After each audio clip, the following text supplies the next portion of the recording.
Hello అండి, welcome to my channel.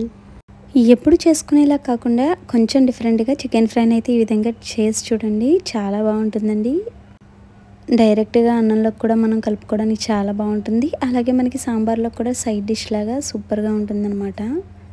మరి ఈ చికెన్ ఫ్రైని ఎలా ప్రిపేర్ చేసుకోవాలో చూద్దామండి. ముందుగా అయితే నేను ఇక్కడ 1/2 కిలో చికెన్ అయితే తీసుకున్నాను. చికెన్ శుభ్రం చేసిన తర్వాత కొంచెం పసుపు అలాగే సాల్ట్ వేసి బాగా కలిపి పక్కన పెట్టాలి. తర్వాత పొయ్యి మీద స్టవ్ పెట్టుకుని ఆయిల్ వేసుకున్న తర్వాత మనం పక్కన పెట్టుకున్న చికెన్ మొత్తాన్ని వేసేసుకుని కొంచెం లైట్గా వేపుకోవాలన్నమాట. సిమ్లోనే ఉంచుకుని వేపుకోవాలి. ఇది ఇలా వేగుతుండగానే మనం దీనిలోకి మసాలా అయితే ప్రిపేర్ చేసుకోవాలండి. దీని మసాలా కోసం ధనియాలు అలాగే కొంచెం జీలకర్ర, చిన్న బిర్యానీ ఆకు, చూపించిన విధంగా 2 లామొగ్గులు, లాలిక్కాయలు, అలాగే చిన్న దాల్చిన చెక్క, కొంచెం గసగసాలు వేసుకొని వీటన్నిటిని మెత్తగా మిక్సీ పట్టుకుని పక్కన పెట్టుకోవాలి. ఇప్పుడు మనం ఇక్కడ చిన్న ఉల్లిపాయలు అయితే 2 అలాగే పెద్దదైతే 1 తీసుకుని దానిలోకి చిన్న టమాటా 1 యాడ్ చేసుకొని మెత్తగా పేస్ట్ చేసి పక్కన పెట్టుకోవాలి.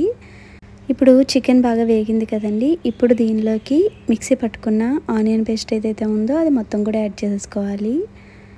ఆనియన్ పేస్ట్ మొత్తం కూడా లైట్గా వేగాలి. లైట్గా వేగిన తర్వాత మనం అల్లం వెల్లుల్లి పేస్ట్ దీనిలోకి యాడ్ చేసుకోవాలండి. అల్లం వెల్లుల్లి పేస్ట్ కూడా ఆనియన్స్ కొంచెం వేగిన తర్వాత వేసేసుకుంటే మనకి ఆనియన్ పేస్ట్ అలాగే అల్లం వెల్లుల్లి కూడా చక్కగా మగ్గిపోతాయి, పచ్చివాసన అనేది లేకుండా. అల్లం వెల్లుల్లి పేస్ట్ కూడా వేసుకున్న తర్వాత బాగా కలుపుకోవాలండి. ఇప్పుడు లైట్గా మనం మూత పెట్టేసుకుని అల్లం వెల్లుల్లి పేస్ట్ ఉల్లిపాయలు వేగిన తర్వాత ఇంక మూత అనేది పెట్టుకోకూడదు. మనకి చక్కగా ఇందులోకి రుచికి సరిపడినంత కారం కూడా వేసుకోవాలి. కొంచెం కారం ఎక్కువ వేసుకుంటే చాలా బాగుంటుంది చికెన్ ఫ్రై. కారం వేసుకున్న తర్వాత మనం పక్కన పెట్టుకున్న మసాలా కూడా వేసేసుకోవాలండి. ఇక్కడ నేను వేసుకోవడం చూపించలేదు. మనం మిక్సీ పట్టుకున్న మసాలా కూడా ఇందులోకి యాడ్ చేసుకొని బాగా వేపుకోవాలి. కలర్ చూసారా, చాలా బాగుంటుంది. ఇప్పుడు ఇంకా మూత పెట్టుకోకుండా జస్ట్ మనం ఇలా సిమ్లోనే ఉంచుకుని కలుపుకుంటూ ఉండాలి. బాగా ఫ్రై అయితే చాలా బాగుంటుంది ఫ్రై.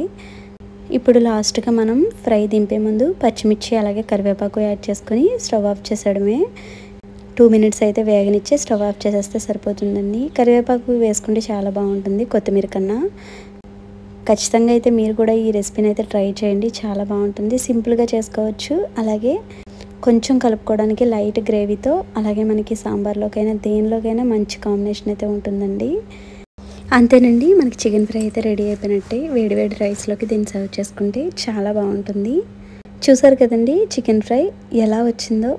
మరి ఈ వీడియో కనుక మీకు నచ్చినట్లయితే లైక్ చేయండి, షేర్ చేయండి. కొత్తగా చూసే వాళ్ళైతే నా ఛానల్ సబ్స్క్రైబ్ చేయండి.